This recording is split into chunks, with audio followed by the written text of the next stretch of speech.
शुरू करता हूँ ईश्वर के नाम से, जो कृपाशील और दयावान है। नक्शबंदिया सिलसिले के बुजुर्ग महात्मा रामचंद्र जी साहब उर्फ लालाजी साहब के शिष्य परम संत ठाकुर राम सिंह जी साहब पिछली शताब्दी में जयपुर महाराजा सवाई मानसिंह के विश्वस्त सामंत ठाकुर मंगल सिंह जी भाटी बड़े धर्मपरायण राम भक्त राजपूत हुए हैं। जयपुर के दक्षिण में जगतपुरा के पास मनोहरपुरा गांव उनकी जागीर में था। ठाकुर मंगल सिंह जी महाराजा माधो सिंह जी के पास रहा करते थे। वे महाराजा के किलेदार थे, सीधे सच्चे राजपूत थे, सदा भक्ति में लगे रहते थे। ठाकुर मंगल सिंह जी के घर 3 सितंबर 1898 ईस्वी को एक ऐसे होनहार बालक ने जन्म लिया जिसकी गणना आगे चलकर ग्रस्त संतों में की जाने लगी। सूरत संभालने के बाद बालक राम सिंह जी को अपने चारों ओर ऐसा वातावरण मिला जो राममय था। अतः बाल्यावस्था से ही शुभ संस्कार बनते गए। भगवान राम के प्रति कोमलमती बालक का बाल विश्वास दृढ़ होता चला गया। पिता निरंतर राम नाम में लगे रहते थे। माता जी में निराला सेवा भाव था। गरीबों को कुछ न कुछ देती रहती थी। राम नाम की माला जपती रहती थी। ठाकुर मंगल सिंह जी को ध्यानावस्था में सीताराम के युगल दर्शन हुआ करते थे। यह बात आपने बालक राम सिंह जी को बताई। बालक राम सिंह जी ने कहा कि मुझे भी दर्शन करवाओ।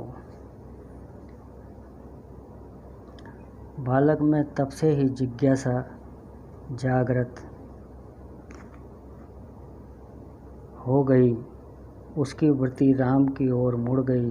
धीरे धीरे बालक को यह आभास होने लगा कि राम मेरे साथ रहता है, मेरी ओर देखता रहता है।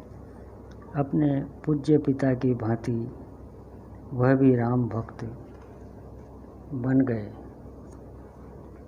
11 वर्ष की आयु में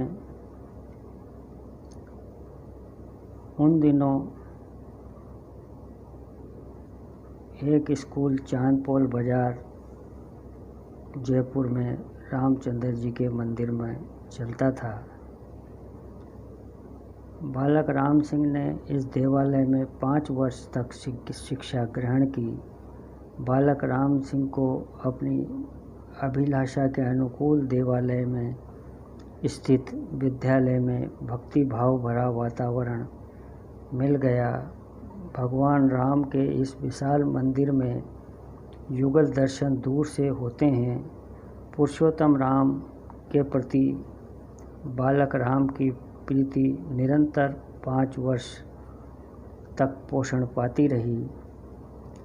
संत राम सिंह जी कहा करते थे, पढ़बो लिखबो सीखबो ये गुड़िया का खेल, जब प्रियतम साँचो मिले दे ताक में मेल।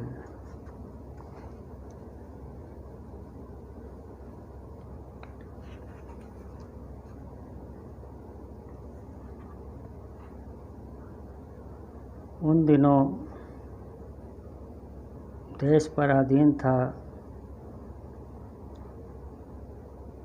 युवक राम सिंह जी धीरे धीरे बड़े हुए। ब्रिटिश सेना में भर्ती होना चाहते थे। अपने पिताजी के कहने पर सेना में भर्ती होने का विचार त्याग दिया। आपके पिताजी ने कहा, हमारे पूर्वज जयपुर दरबार की सेवा में रहे हैं, नौकरी करनी है तो जयपुर दरबार की नौकरी करो। जयपुर में राज्य पुलिस विभाग में उन्हें नौकरी मिल गई। जब राम सिंह जी पुलिस सेवा में जाने को हुए तो उनके पूज्य पिता ठाकुर श्री मंगल सिंह जी ने उन्हें समझाया कि यदि नौकरी में पूरा न पड़े तो घी आटा घर से ले जाना, किसी के सामने हाथ मत पसारना, रिश्वत खाने वालों का हमने बुरा हाल होते देखा है। पिता की ओर से नेक सलाह मिल गई।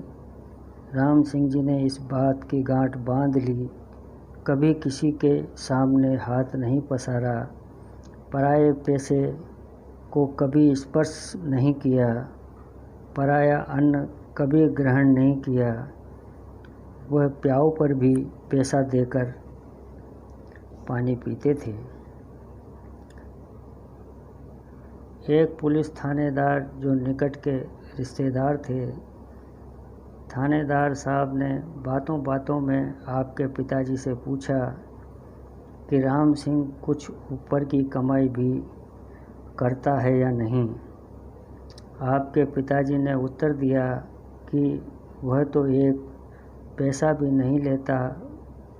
इस पर रिश्तेदार बोले, इसमें क्या हर्ज है, किसी का दिल मत दुखाओ, दूसरे का काम निकल जाने के बाद यदि रिश्वत ले ली जाए तो कोई बुराई नहीं है।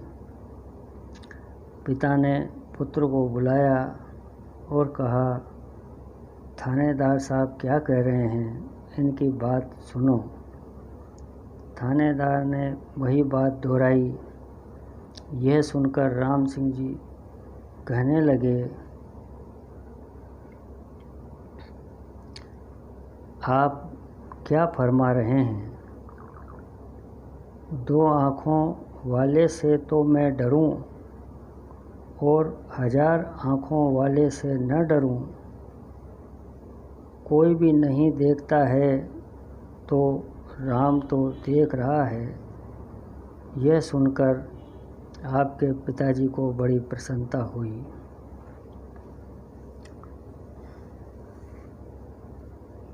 युवक राम सिंह जी के नैतिक चरित्र और प्रगाढ़ निष्ठा ने ऐसे अवसर प्रदान किए कि उनके जीवन में युग युगांतर उपस्थित हो गया। युवक राम सिंह जी के जीवन में गुरु भगवान का आगमन एक ऐसी अलौकिक घटना है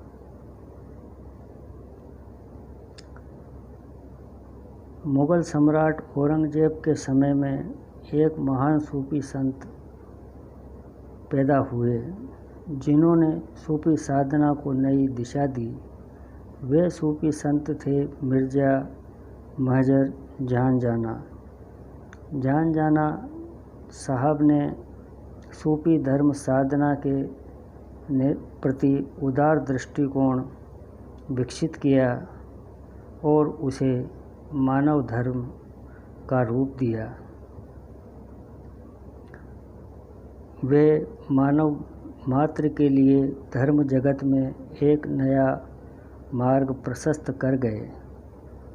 उत्तर प्रदेश में भागीरथी के तट पर महजर साहिब पच्चीनों पर चलने वाला एक महान सूफी संत फिर पैदा हुआ।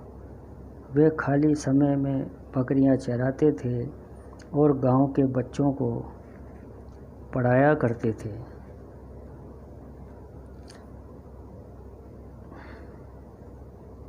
जाना साहब ने अपने प्रिय शिष्य फजल अहमद साहब को कहा कि तुम्हारे पास एक दीगर मजहब को मानने वाला लड़का आएगा, उसे दिल से अपना लेना, कोई कोताही मत करना।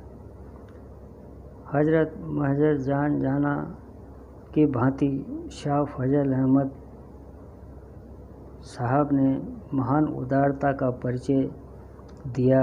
आपने रूहानियत को मजहब के बंधनों से मुक्त माना, गुरु वचनों का अक्षरत पालन किया। आपके प्रताप से वह अमूल्य संपदा एक सुयोग्य हिंदू साधक के हाथ लग गई। शाह फजल अहमद खां साहब ने उस युवक को पहले ही दिन पहचान लिया। परम सत्ता ने स्वयं सुयोग ला उपस्थित किए। युवक सदा सर्वदा के लिए उदार मना शाह साहब के चरणों का चेहरा बन गया। 24 वर्ष की अल्प आयु में ही सुपात्र शिष्य को गुरु पदवी प्राप्त हो गई। वह 16 वर्ष तक निरंतर सुसंग लाभ लेते रहे। यह सुपात्र शिष्य श्री महात्मा रामचंद्र जी साहब उर्फ लाला जी साहब उत्तर प्रदेश में एक प्रतिष्ठित चौधरी कायस्थ में परिवार में इनका जन्म हुआ था। आगे चलकर लाला जी साहब और उनके सुयोग्य शिष्यों ने समूचे उत्तर भारत में रामाश्रम की एक नई ज्योति जगा दी। हिंदू मुसलमान के तटबंधों को तोड़कर सूफी साधना का एक नया आयाम मिल गया। आज हजारों लोग इससे लाभान्वित हो रहे हैं। प्रेम का मार्ग मानव मात्र के लिए खुल गया। विवेकशील कृतज्ञजन उदार मना परम संत फजल अहमद खां साहब का नाम बड़े समादर से लेते हैं। उन्हें हुजूर साहिब कहकर संबोधित करते हैं। हुजूर साहिब ने कहा था कि खुदा मजहब में नहीं मोहब्बत में है। सूफी साधना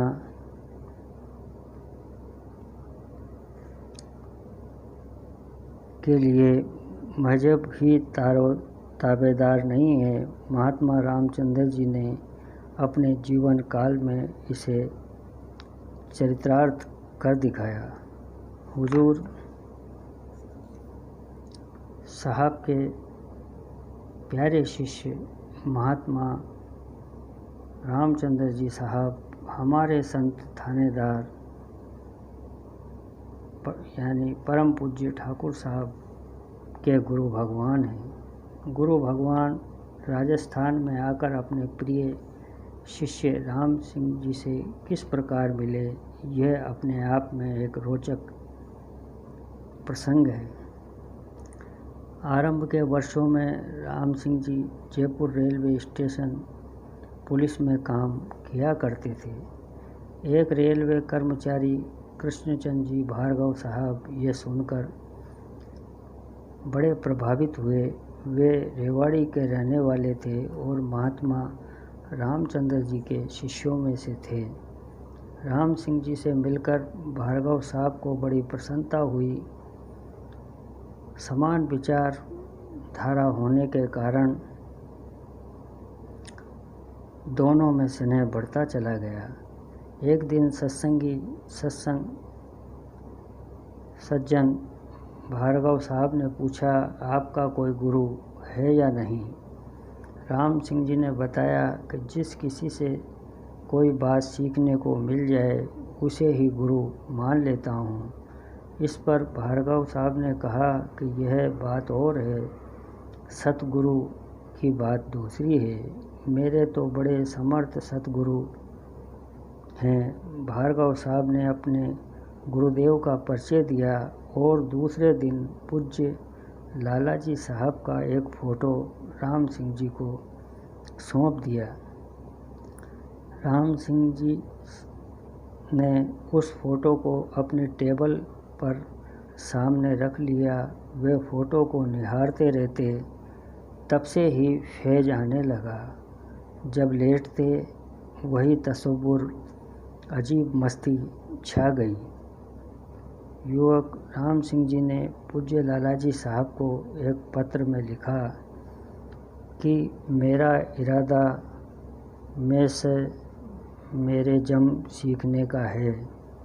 उधर से उत्तर मिला, अजीजबंद, मैं तो केवल नाम का आधार हूँ, ईश्वर की तरफ मुँह किए हुए हूँ, मैं मेरे जम नहीं जानता। राम सिंह जी ने पुनः पत्र दिया, मैं आपका हो चुका। जवाब आया कि शरीर स्थूल है, एक बार मिलना जरूरी है। इस पर पत्रोत्तर दिया कि मुझे छुट्टी नहीं मिलेगी। प्रेमा आकर्षण बढ़ता गया, तसव्वुर जारी रहा। आखिर एक दिन स्वयं गुरु भगवान परम पूज्य लालाजी साहब अपने प्रेमी शिष्य से मिलने चले आए। भार्गव साहब का निवाई से बांदी कोई तबादला हो गया और राम सिंह जी साहब रेलवे पुलिस चौकी पलसाना आ गए। पूज्य लालाजी साहब बांदी कोई भार्गव साहब के पास ठहरे। राम सिंह जी को सूचना मिली, तुरंत बांदी कोई पहुँचे, हाजिर होकर अर्ज किया कि मैं राम सिंह हूँ। गुरु भगवान ने देखते ही फरमाया, तुम हूबहू वैसे ही हो जैसा हमने तुम्हें देखा था। तुम्हारा प्रेम मुझे यहाँ तक खींच लाया। प्रेम ऐसी चीज़ है जो सातवें आसमान को चीर कर निकल जाता है। राम सिंह जी ने निवेदन किया कि मुझे सुबह वापस जाना है, रवानगी दिखाकर आया हूँ। इस पर गुरु भगवान बोले कि मैं तो तुम्हारे लिए ही आया हूँ, तुम्हारे साथ ही चलूँगा। आप पलसाना साथ पधारे। दूसरे दिन जयपुर साथ साथ आए। जयपुर में सांता ठाकुर साहब की हवेली पर विराजे। सिटी पैलेस जयपुर में संत थानेदार साहब ने बहुत वर्ष बाद सत्संगियों को आगे की बात इस प्रकार सुनाई। दूसरे दिन जब मैं चांदी की टकसाल से तांगे में बैठा आ रहा था तो तांगे वाले ने एक गज़ल गाई। तेरे इश्क का ये असर देखता हूँ, तरक्की पे दर्द जिगर देखता हूँ। समाया है जब से तू मेरी नज़र में, जिधर देखता हूँ तुझे ही देखता हूँ। मैंने देखा मेरी यही हालत हो गई है। अगले दिन जब मैं बड़ी चौपड़ से छोटी चौपड़ की ओर पैदल आ रहा था तो ऐसा लगा कि मैं गुरु भगवान की तरह देखने लगा हूँ, उन्हीं की तरह चलने लगा हूँ।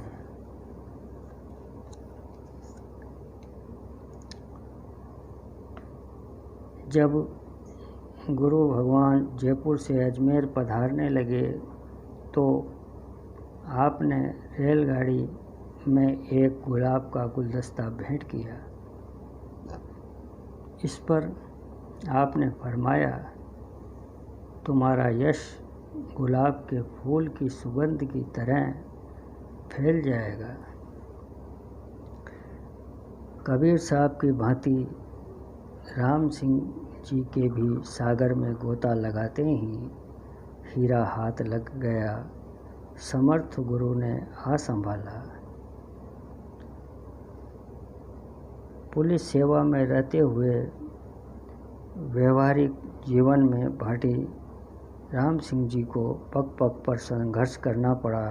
उनका मन यहाँ तक मान बैठा कि पुलिस की नौकरी में निर्वाह होना कठिन है, किंतु भाटी राम सिंह जी के जीवन में जब से गुरु भगवान का आगमन हुआ, उनके सब काम आसान होते चले गए।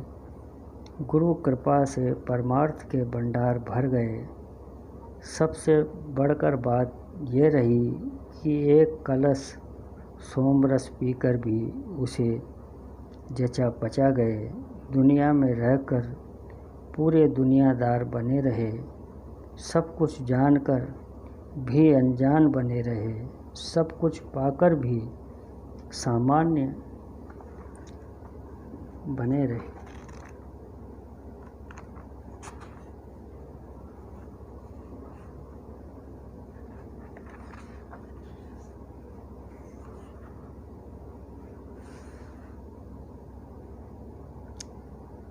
श्रद्धा और समर्पण।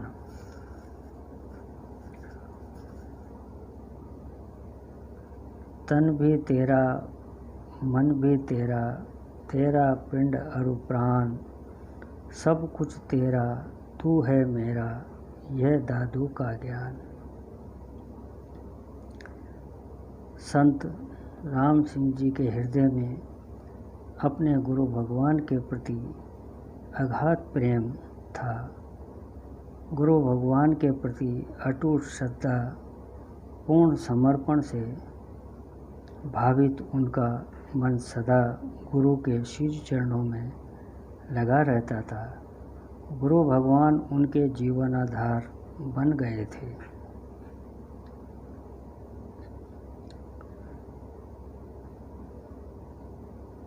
एक बार आपने फरमाया, हर समय यही भाव रहे कि प्रभु आपकी इच्छा पूरी हो।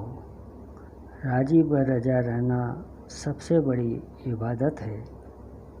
राजी है हम उसी में जिसमें तेरी रजा प्रभु। आप इच्छाओं को न्यूनतम रखने का अक्सर संकेत करते अपने एक प्रेमी भक्त को पत्र लिखवाते समय आपने कहा, आरजुओं ने हमको बंदा कर दिया, वरना हम खुदा थे गर दिल बेमुद्दा होता। चाह चमारी चूहड़ी अति नीचन ते नीच, तू तो पूर्ण ब्रह्म था जो चाह न होती बीज। हमारी इच्छाओं ने ही हमें कैद कर रखा है।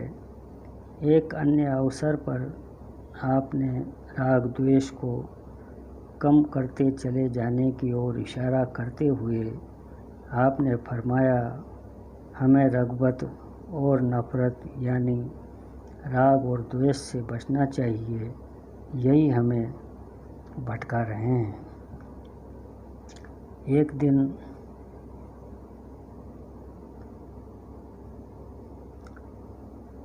ठाकुर साहब से अपने किसी मित्र की एक भक्त ने दिलेरी का जिक्र करते हुए कहा कि उनका कहना है, खुदी को कर बुलंद इतना कि हर तकदीर से पहले खुदा बंदे से ये पूछे, बता तेरी रजा क्या है। इस पर आप बोले कि नहीं साहब, हमें तो ये सही लगता है, मिटा दे अपनी हस्ती को अगर कुछ मर्तबा चाहे, कि दाना खाक में मिलकर गुले गुलजार होता है।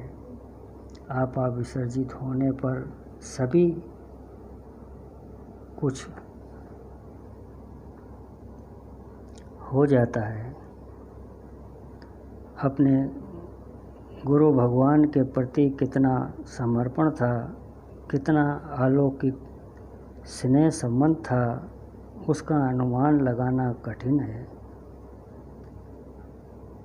फतेहगढ़ भंडारे के अवसर पर छोटे बड़े 2 नए तौलिए लेकर फतेहगढ़ जाते।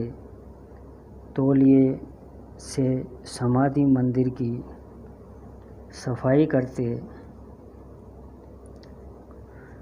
घर पर उसी तौलिए को काम में लेते, छोटे तौलिए को अपने तकिए पर लगाकर सोते।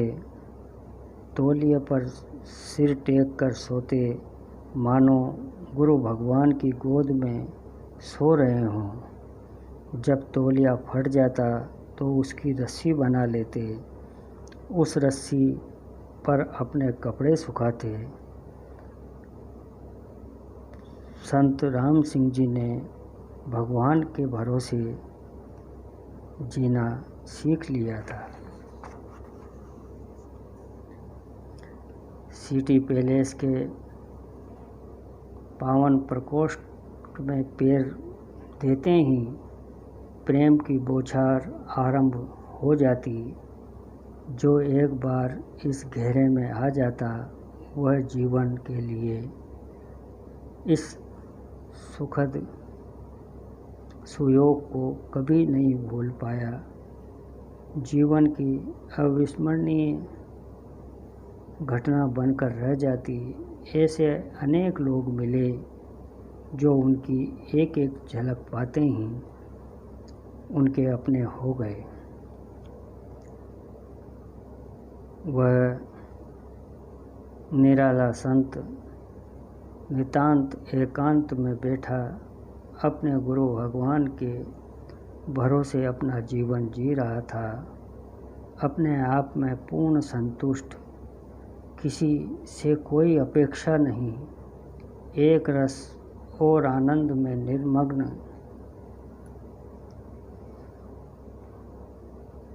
दादू दयाल जी के शिष्य संत बाजिंद पठान का एक पद है,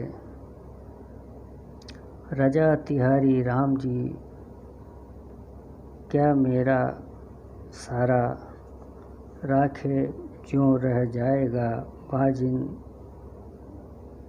बेचारा।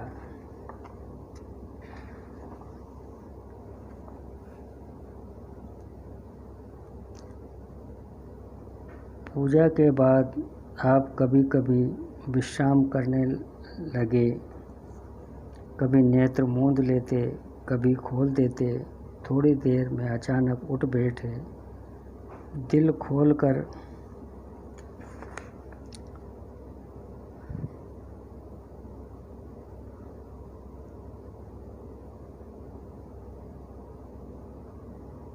ठहाका लगाया, हंसकर कहने लगे, देखो इस झोपड़ी से इस जीव को कितना मोह हो गया है।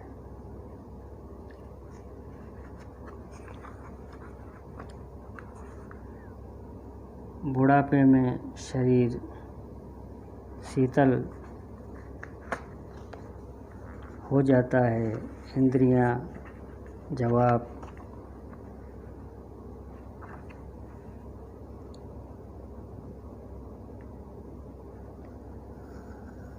दे देती हैं। झोपड़ी बने रहे, जो जो बुढ़ापा आता है मोह भी बढ़ता है।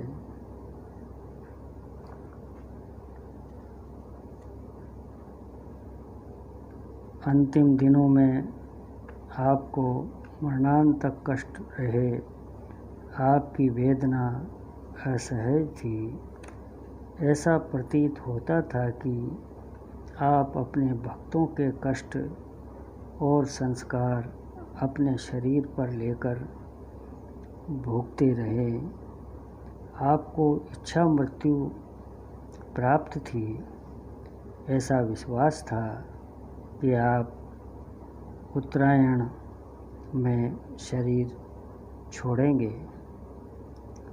मकर संक्रांति के दिन प्रातः जब आपसे कहा गया कि आज संक्रांति है, तो यह सुनकर आप मुस्कुरा उठे, मानो आज़ादी की शुभ घड़ी आ गई है।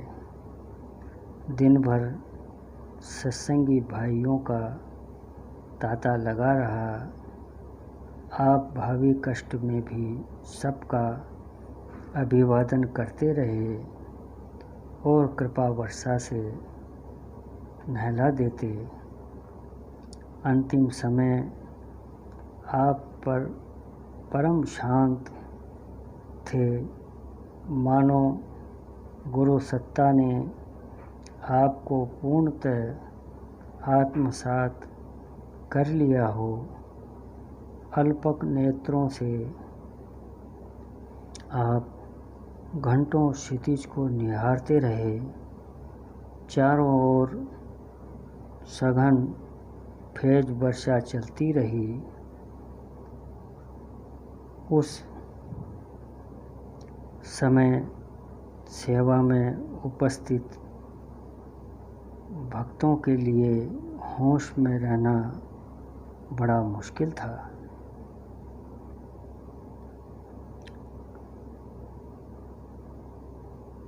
अंततः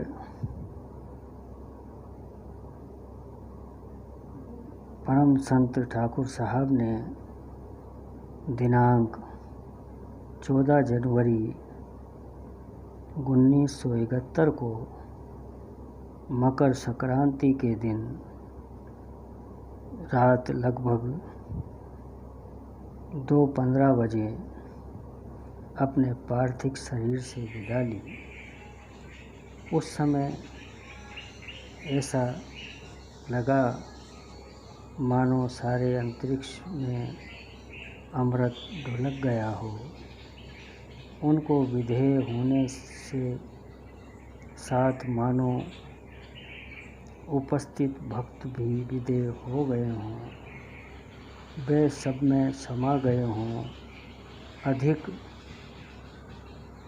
अंतरंग, अधिक निकट हो गए हों। महानगरी जयपुर के निकट मालवीय नगर और जगतपुरा रेलवे स्टेशन से दक्षिण दिशा में राम समाधि आश्रम मनोहरपुरा एक शांत एकांत स्थल है। हरे भरे वृक्षों से घिरा सुरम्य आश्रम है। स्वच्छ और सुखद वातावरण है। दिनांक 15 जनवरी 1971 को तीसरे पहर वाली बगीची में आपके पार्थिव शरीर का अग्नि संस्कार हुआ, जहाँ आज आपका वह पूज्य मातुश्री गोपाल कंवर जी का समाधि मंदिर बना है।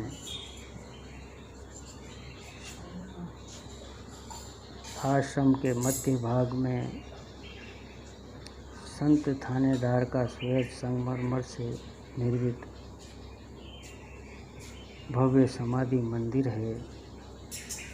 प्रतिवर्ष 14 व 15 जनवरी को मकर संक्रांति पर्व पर यहाँ 2 दिन का सत्संग समारोह भंडारा होता है, जिसमें श्रद्धालु भक्त जन बड़ी संख्या में पधार कर अपने श्रद्धा सुमन अर्पित करते हैं। आपके जन्म दिवस 3 सितंबर को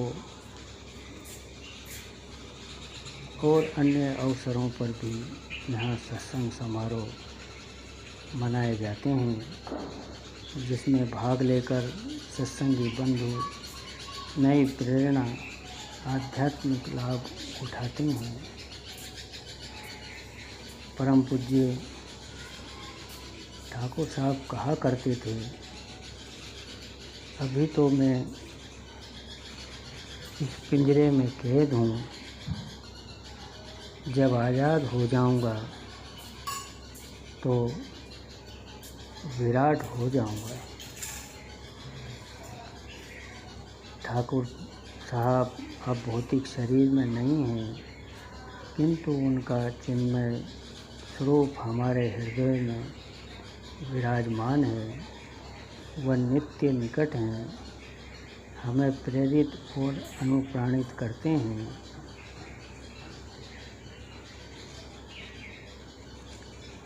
ऐसे अनेक लोग जिन्हें सूफी संत के सदैव दर्शन सुलभ नहीं हुए, वे समाधि मंदिर पर आकर लोटपोट हो जाते हैं। संत थानेदार साहब अपना स्वभाव नहीं भूले, रपट दर्ज कराओ, सुनवाई होती है। उन सत्पुरुष की कृपा सब पर बरस रही है। राम समाधि की सौरभ चारों दिशाओं में फैल रही है। वह सिटी पैलेस का संत अब समाधि पर आ बैठा है। उनके आदर्शों पर चलना ही परम पूज्य ठाकुर साहब को सच्ची श्रद्धांजलि है। ऐसे दिव्यमान महामानव और मेरे गुरु भगवान को शत प्रणाम। बंधुवर, अगर आपको ये वीडियो अच्छा लगा हो तो हमारे चैनल राम समाधि आश्रम संत थानेदार को लाइक व सब्सक्राइब करने का कष्ट करें। परम पूज्य गुरु भगवान के साथ साथ आप सभी के श्री चरणों में शत प्रणाम।